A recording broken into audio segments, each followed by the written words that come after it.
Well, I think the first thing you have to do is you have to put it on, you have to put anything that's labeled unfunded, you have to put it on the budget. You have to have a real budget. You can't say this is the budget, and then we have the also budget over here, and then wave your hands and say what a nice job you did. So the first thing you do is you put it on the budget so you get a very real perspective as to what you're up against. And every bit of spending you do along the way, every single bit of spending, every little earmark that's in that bill, everybody posts so that it can be argued up and down, and you eliminate all the waste along the way, and you put that into any kind of unfunded program.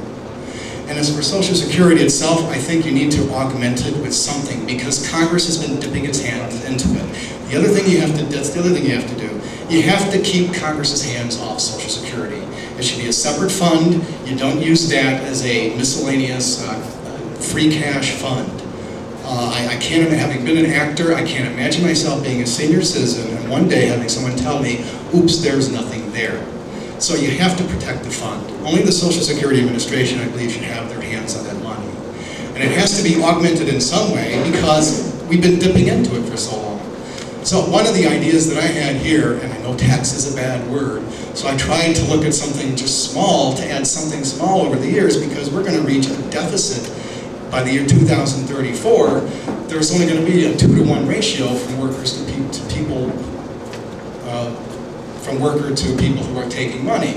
And that just isn't enough. So you have to do something along the way. Along that way means, I believe, there should be a tax on internet transactions like of $30 or more. Just a very simple tax that doesn't refrain from anybody. A flat tax, not a percentage tax. Percentage tax could defer you or prevent you from wanting to buy things online. The idea is to make you want to buy things online, but make the tax small enough to where it augments the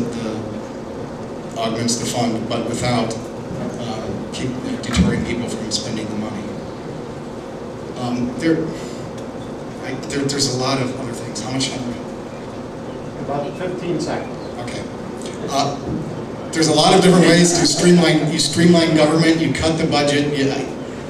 You combine agencies. You can combine the EEOC with the National Labor Board and create a labor board. You streamline. You can streamline. There's probably 20 agencies where you can merge into 10, and you can outsource things. I look for this. Find it the healthcare bill. You can outsource the processing of these claims easily. You give a little bit of money to the insurance companies on the way, and you've streamlined government. And these are not union jobs, so the unions shouldn't kick and scream about such a matter. Okay, thank you very much. Next question is for Skip. What do you consider to be the proper state income tax rate? 0.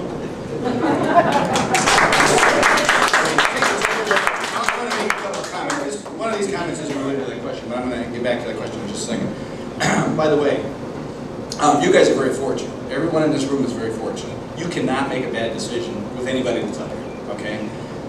You've got some really fantastic choices, and I'm excited about that. And you need to be excited about that. You need to get more involved and support whoever you decide you like, for whatever reason. Get more involved finding out more information about each of us, because each of us has different strengths and so forth that we can bring to the table. Okay, that's my advertising for you.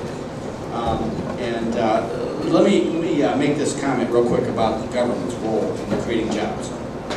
Keep government out of creating jobs. Government does not create jobs. We don't need a Department of Development. We have a 200-year track record of creating jobs in this country. If you get government out of the way, minimize the size of government. We have a venture capital system that works really well. It's demonstrated itself time and time again. The problem is that we keep getting government in the way because the government wants to manage it. How many people know what Keynesian economics is?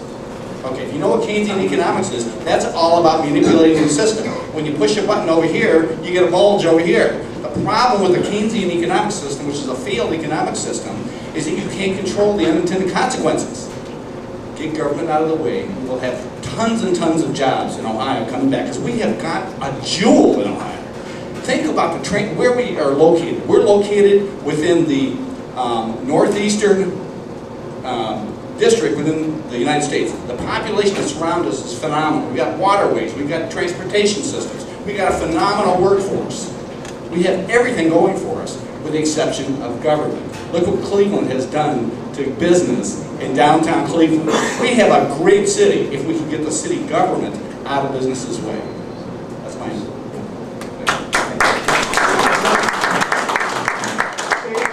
Before we get started, that was the first question for the last of 3 rounds. We're going to go to everybody. Okay, so we had 3 more questions.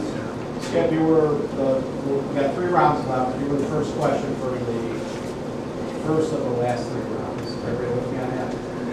But it makes no difference. So each candidate's going to get 3 more questions. Each candidate's going to get 3 more questions, so you guys know and you get some of the. Go ahead. Well, the next question is for Pete. Pete lists 5 federal agencies that you would vote to eliminate.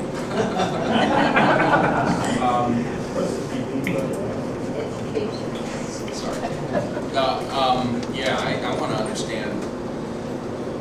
It's easier said than done, but I got to understand why we have this $7 billion spent for the Department of Education. The states are responsible for education. You know, the federal government should be setting the standards, and that's it. We're spending $70 billion in our budget in Ohio. It's not $28 billion. This thing is 2.5 times the size of everything we do in Ohio. So, you know, the Department of Education is a real question mark. The Department of Energy is a real question mark. The Department of Energy was formed to reduce our foreign dependence on energy. You know, we're spending money on this, and we're more dependent than ever.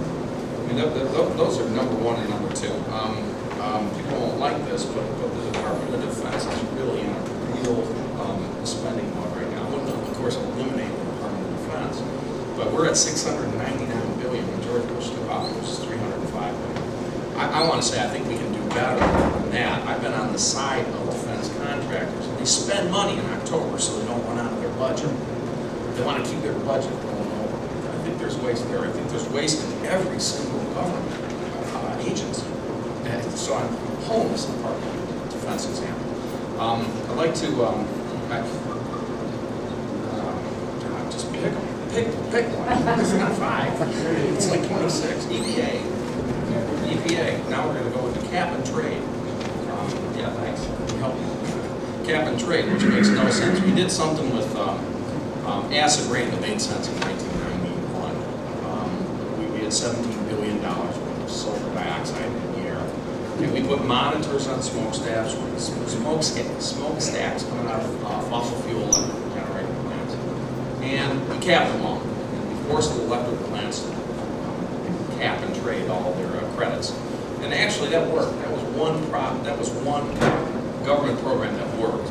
They've taken a model based on just the smokestacks coming out of electrical plants. It was very, very simple to manage.